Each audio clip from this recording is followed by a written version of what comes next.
Hello दोस्तों, मैं Deepak Kumar Deepak sir education point के यूट्यूब चैनल से आप सभी का स्वागत करता हूं। तो आज जो हमारी क्लास है यह केमिस्ट्री की क्लास है और जैसा कि हमने केमिस्ट्री में पहली क्लास में देखा था एटॉमिक नंबर क्या होता है, एटम क्या होता है, एटम के स्ट्रक्चर के बारे में देखा था। उसी क्रम में हम आगे बढ़ते हुए आज पढ़ेंगे एटम के मॉडल पढ़ेंगे या परमाणु मॉडल के बारे में जानेंगे। तो सबसे पहले हम शुरुआत करते हैं जे थॉमसन का परमाणु मॉडल। तो जैसा कि जे थॉमसन का जो परमाणु मॉडल है, तो सबसे पहले अगर परमाणु मॉडल देने की कोशिश किया था तो जे थॉमसन ने परमाणु मॉडल दिया था। और जे थॉमसन ने यह बताया था कि जो परमाणु है यह धनावेशित कणों का गोला होता है। कैसा गोला होता है? परमाणु धनावेशित कणों का गोला होता है और इसमें इलेक्ट्रॉन एक समान रूप से वितरित होते हैं, इसीलिए परमाणु क्या है? उदासीन है। तो जैसे अब इसके जो परमाणु मॉडल है इनको समझाने की कोशिश करेंगे हम। तो मान लीजिए कोई एक तरबूज है और उस तरबूज में जो लाल वाले भाग है इसको जे थॉमसन क्या मानता? प्रोटॉन मानता। जबकि जो बीज होते हैं, जो तरबूज के जो बीज है इनको जे थॉमसन ने इलेक्ट्रॉन माना था। क्या माना था? इलेक्ट्रॉन। तो इलेक्ट्रॉन पे नेगेटिव चार्ज होता है, प्रोटॉन पे पॉजिटिव चार्ज। तो इन्होंने बताया था कि जो इलेक्ट्रॉन और प्रोटॉन एक समान रूप से वितरित है, एक दोनों क्या है, इन दोनों की मात्रा समान होती है, इसलिए जे थॉमसन का जो परमाणु मॉडल क्या है, इसमें परमाणु को उदासीन माना गया है। कैसा माना गया है? परमाणु को उदासीन माना गया है। तो हम कह सकते हैं जे थॉमसन ने बताया था कि जो परमाणु होता है यह धन आवेशित कणों का गोला तो होता है, लेकिन इसमें जो इलेक्ट्रॉन होते हैं समान रूप से वितरित होते हैं, इसीलिए परमाणु को क्या है? उदासीन कहा गया है। और इसमें जो इलेक्ट्रॉन थे इनको क्या है, जो बीज थे उनको क्या इलेक्ट्रॉन माना गया और जो लाल वाला भाग होता है उसको प्रोटॉन माना गया। इसलिए जो है जो जैसे थॉमसन के परमाणु मॉडल को अगर हम कह सकते हैं तो हम कह सकते हैं कि तरबूज का मॉडल भी कहते हैं। जैसे थॉमसन के मॉडल को क्या कहते हैं? जैसे थॉमसन के परमाणु मॉडल को तरबूज का परमाणु मॉडल भी कहते हैं, या हम ये भी कह सकते हैं प्लम पुडिंग मॉडल। तो हम नोट करेंगे जो इनका नाम है, अन्य नाम तरबूज मॉडल या plum pudding model. Plum pudding model. अगर क्वेश्चन आता है कि किसके परमाणु मॉडल को प्लम पुडिंग मॉडल या तरबूज का मॉडल कहते हैं, तो हम बताएंगे किसका? जे थॉमसन का परमाणु मॉडल को प्लम पुडिंग मॉडल या तरबूज का मॉडल कहते हैं। और तरबूज का मॉडल इसलिए कहते हैं क्योंकि इन्होंने इस तरीके से समझाने की कोशिश की कि जो तरबूज है इसके जो लाल वाले भाग होते हैं वे धनावेशित होते हैं, जबकि जो बीज होते हैं वे क्या है? ऋण आवेशित हैं। तो हम यहाँ लिख सकते हैं परमाणु क्या है? उदासीन है। और जो धन आवेशित कण होते हैं कैसे होते हैं? प्रोटॉन होते हैं, ऋण आवेश इलेक्ट्रॉन, इन दोनों की संख्या बराबर होती है, इसलिए परमाणु क्या है? उदासीन होता है। लेकिन आगे चल के और भी वैज्ञानिक हैं जिन्होंने इनके बारे में बताने की कोशिश की। तो हम अगला पढ़ते हैं रदरफोर्ड का परमाणु मॉडल। इसका रदरफोर्ड का परमाणु मॉडल।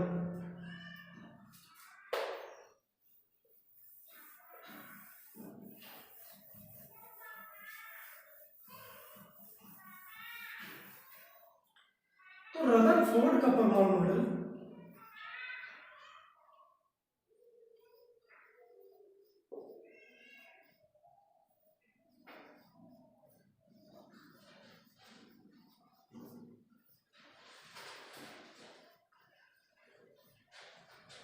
ये जो रदरफोर्ड थे इन्होंने क्या किया था? इन्होंने 100 नैनोमीटर की एक बहुत ही पतली सी सोने की पन्नी ली थी। क्या लिया इन्होंने?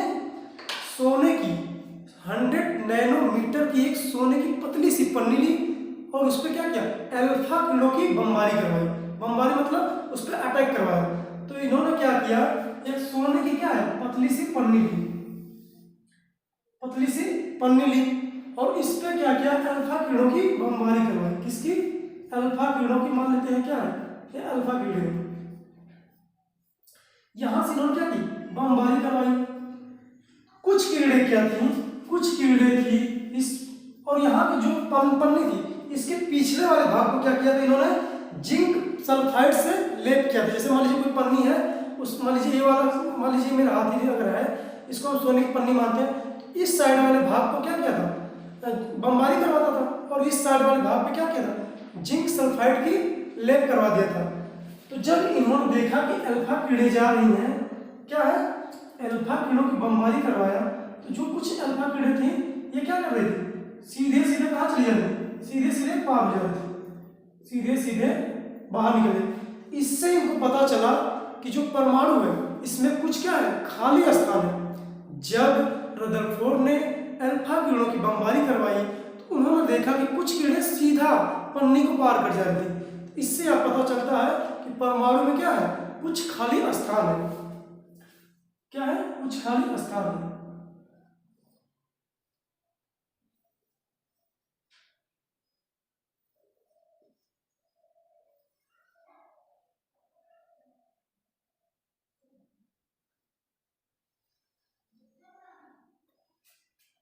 तो जैसा कि हम देख पा रहे हैं, जो कुछ खाली स्थान कैसे पता चला, जब इन्होंने अल्फा किरणों की बमबारी करवाई तो इन्होंने देखा कि कुछ क्या है, पन्नी को पार कर जाए, तो मतलब पार कर जाए। इससे उनको लगा कि इसके अंदर क्या है, कुछ खाली स्थान है।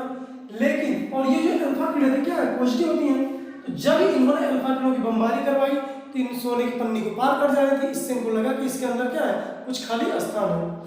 उसके बाद कुछ किरणें थी थोड़ा सा बेंड हो जा रही थी, थोड़ा सा क्या है, मूव कर जा रही थी। इससे इनको पता चला कि इसके अंदर क्या है, इलेक्ट्रॉन है। जो इलेक्ट्रॉन है, क्यों, क्योंकि जो निगेटिव चार्ज होता है वो पॉजिटिव को अट्रैक्ट करता है। हमेशा हम देख पाते हैं कि जो निगेटिव होता है वो पॉजिटिव को अट्रैक्ट करता है। मतलब अगर दोनों अपोजिट है, पॉजिटिव वाला निगेटिव को अट्रैक्ट करता है और निगेटिव वाला पॉजिटिव को अट्रैक्ट करता है। ऐसा कभी नहीं कि पॉजिटिव पॉजिटिव को अट्रैक्ट करे या निगेटिव निगेटिव को। अभी हम देखते हैं जैसे कि ऐसे नेचुरली देख सकते हैं कि लड़कों का अधिकतर लड़कियों के प्रति आकर्षण होता है या लड़कियों का लड़कों के प्रति आकर्षण होता है। उसी प्रकार से हम देख पा रहे हैं कि जो अल्फा किरणें हैं ये कुछ मूव कर जाए।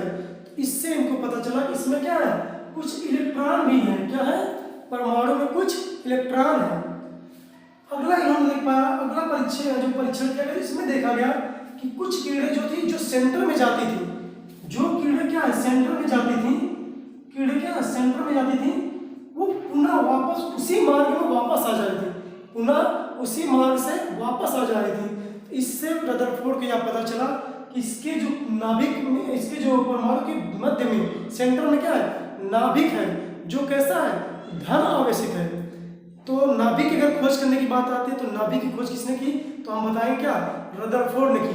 कैसे की, इन्होंने एक सोने की पन्नी ली थी, वो भी कितनी, 100 नैनोमीटर पतली पन्नी ली, जिसपे अल्फा किरणों की बमबारी करवाई। इन्होंने देखा कि कुछ किरणें पन्नी से सीधा पार हो जा रही थी।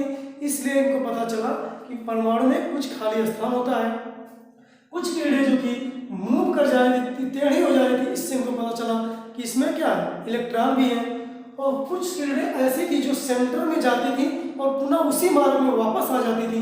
इससे आप पता चला कि परमाणु के मध्य में कोई धनावेशित है। क्या है, परमाणु के मध्य में कुछ धनावेश है, जिसको इन्होंने नाभिक नाम दिया। और इसलिए हम कह सकते हैं कि नाभिक की खोज किसने की, रदरफोर्ड ने की। तो हम इसके बारे में लिख सकते हैं, नाभिक की खोज, नाभिक की खोज रदरफोर्ड के परमाणु मॉडल से किसकी खोज हुई, नाभिक की खोज हुई।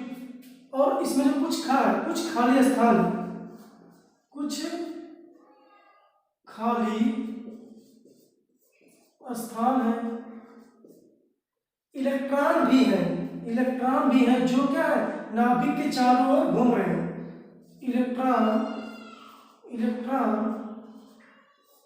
नाभिक के चारों ओर घूमते हैं, चारों ओर घूमते हैं। परंतु इन्होंने एक गलती कर दी। क्या, इन्होंने यह नहीं बताया कि जो इलेक्ट्रॉन है ये चारों ओर तो घूमते हैं, लेकिन इन्होंने ये नहीं बताया कि यहाँ घूमते हैं, यहाँ घूमते हैं, कि यहाँ ऐसे वैसे कहीं भी रैंडमली घूमते हैं। इन्होंने ये बात नहीं बताई। तो आगे चल के एक अगले वैज्ञानिक थे जिनका नाम था नील्स बोर, और उन्होंने यह बात काफ़ी डिटेल में बताने की कोशिश की। तो आइए हम इतना देखते हैं। तो हम इसके बाद रफली देखते हैं कि रदरफोर्ड का जो परमाणु मॉडल था, इसमें रदरफोर्ड ने क्या किया कि 100 नैनोमीटर की एक सोने की क्या पतली सी पन्नी ली, जिस पर अल्फा किरणों की बमबारी करवाई। इसमें इन्होंने देखा कि कुछ किरणें सीधे पार कर जा रही थी। इससे इनको पता चला कि परमाणु में क्या है, खाली स्थान है। कुछ किरणें इधर उधर मुड़ जा रही थी, इससे इनको पता चला कि परमाणु में इलेक्ट्रॉन जो क्या है, गति कर रहे हैं। और बीच में जो किरणें सेंटर में जाती थी, परमाणु के सेंटर में जाती थी, तो वो क्या उसी मार्ग में वापस आ जाती। इसलिए इनको पता चला कि नाभिक है और नाभिक क्या धनावेशी थे। इन्होंने गलती क्या की, इनकी गलती थी कि इन्होंने ये नहीं बताया कि परमाणु में जो इलेक्ट्रॉन होते हैं वे कैसे मूव करते हैं। तो अगले वैज्ञानिक थे नील्स बोर, जिन्होंने बताने की कोशिश की। तो नील्स बोर का परमाणु मॉडल, तो नील्स बोर ने क्या किया था, इन्होंने हाइड्रोजन तत्व को चुना अपने परीक्षण के लिए। क्या किया, हाइड्रोजन तत्व को चुना, जैसा कि हम लिखते हैं हाइड्रोजन। तो इन्होंने बताया कि जो हाइड्रोजन है इसमें इलेक्ट्रॉन नहीं होते। जब इलेक्ट्रॉन नहीं होते तो इन्होंने क्या देखा, इन्होंने देखा कि जो नाभिक है, इस नाभिक जो था पूर्ण रूप से क्या धनावेशित होता है। तो इन्होंने बताया नाभिक पूर्ण रूप से क्या है, पूर्ण रूप से धनावेश है। क्या है, धनावेश है। नील्स बोर के जो परमाणु मॉडल था, इसमें नील्स बोर ने हाइड्रोजन तत्व को चुना और हाइड्रोजन को लेने के बाद उन्होंने देखा कि इसमें न्यूट्रॉन नहीं पाए जाते। तो इस नाभिक में जब देखा कि न्यूट्रॉन नहीं पाए जाते तो इनको लगा कि जो क्या है, नाभिक में जो धनावेश होता है और इलेक्ट्रॉन जो, जबकि हमने पहले देख रखा है कि न्यूट्रॉन को कोई चार्ज नहीं होता। हमने क्या पिछली क्लास में देखा था कि न्यूट्रॉन को कोई चार्ज नहीं होता। तो इन्होंने सबसे पहली बात क्या पता की कि नाभिक पूर्ण रूप से क्या है, धनावेशित है। धन आवेशित तो रदरफोर्ड ने भी बताया था, लेकिन इन्होंने पूर्ण रूप से इसकी व्याख्या कर दी। तो नाभिक क्या है, पूर्ण रूप से क्या है, धनावेश है। अगला पॉइंट उन्होंने बताया कि जो इलेक्ट्रॉन नाभिक जो मूव कर रहे थे, जैसा कि रदरफोर्ड ने बताया था कि इलेक्ट्रॉन घूमते हैं, लेकिन उन्होंने ये नहीं बताया कि कहाँ घूमते हैं, कैसे घूमते हैं। तो इन्होंने क्या बताया कि इलेक्ट्रॉन जो है, इलेक्ट्रॉन नाभिक के चारों ओर एक अस्थायी वृत्ताकार पथ में घूमते हैं। कैसे, एक अस्थायी, चारों ओर एक अस्थायी वृत्ताकार पथ पर घूमते हैं,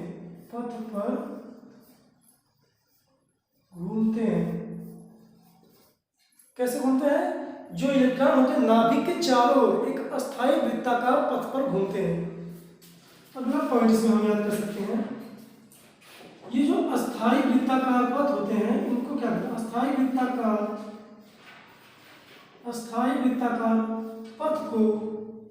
पथों को क्या कहते हैं, कोष या कक्षक कहते हैं। क्या कहते हैं, कक्षक कहते हैं, कोष या कक्षक कहते हैं। अगला इन्होंने बताया इन सभी कक्षकों का क्या नाम रखा गया, कोष के नाम। तो कोष का नाम करने के लिए इन्होंने KLMN नाम दिया, या हम क्या लिख सकते हैं 1 2 3 4। इन अस्थायी वृत्ताकार कोषों का नाम लिखने के लिए क्या लिखा, KLMN। किससे रिप्रेजेंट कर दिया, KLMN, या हम कह सकते हैं 1 2 3 4 से दर्शाया गया। किससे दर्शाया गया, इन सभी से क्या से दर्शाया। और जो है प्रत्येक कक्षा में इन्होंने यह बताया था कि जो प्रत्येक कक्षा होती है इसमें इलेक्ट्रॉनों की संख्या को भी बताने का काम किया। क्या किया, प्रत्येक जो कक्षा है इसमें इलेक्ट्रॉनों की संख्या कितनी होती है। तो इन्होंने अगला पॉइंट लिखेंगे, प्रत्येक कक्षा में, प्रत्येक कोष में इलेक्ट्रॉनों की संख्या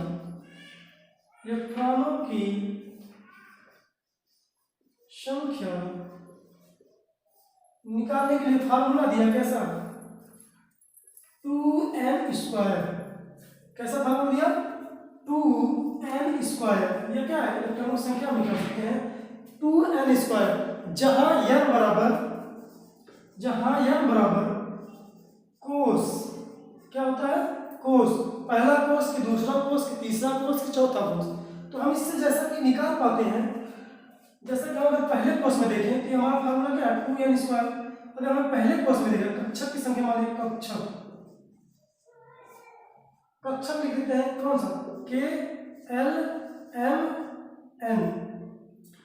पहला, दूसरा, तीसरा और चौथा।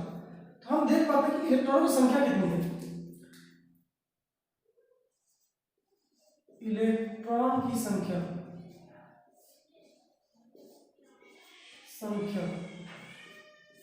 तो अगर हम n की वैल्यू जो है, अगर ये n की वैल्यू 1 रखते हैं तो क्या हो जाएगा? n की वैल्यू अगर हम 1 रखते हैं तो कितने इलेक्ट्रॉन संख्या है? 2n²। तो 1 रखेंगे तो क्या होगा? 2। अगर हम यहाँ पे n की वैल्यू 2 रखते हैं, l में देखते हैं l कक्षा में कितने इलेक्ट्रॉन, तो n की वैल्यू क्या रखेंगे? 2 रखेंगे। तो 2 दूना 4, 2 का स्क्वायर 4 × 2, तो कितने हो जाएंगे? 8।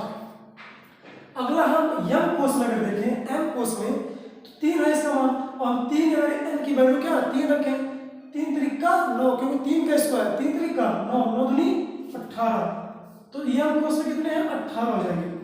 जबकि n कोष की अगर देखें तो 4 रखेंगे n की वैल्यू, 4 का स्क्वायर 16, 16 दूनी 32। जैसा कि हम ये भी देख पाते हैं कि जो नील्स बोर थे, इन्होंने यह बताने की कोशिश की कि जो इलेक्ट्रॉन होते हैं वे वृत्ताकार पथों में घूमते हैं, और उन सभी वृत्ताकार पथों का नामकरण किया था, और ये भी बताने की कोशिश की कि प्रत्येक जो कोष होते हैं उसमें कितने कितने इलेक्ट्रॉन होते हैं। तो जैसा कि आज हमने इस परमाणु मॉडल के बारे में देखा, तो आज मेरी जो क्लास है यहीं पे समाप्त होती है, और आप लोग इसको स्क्रीनशॉट ले लें पहले।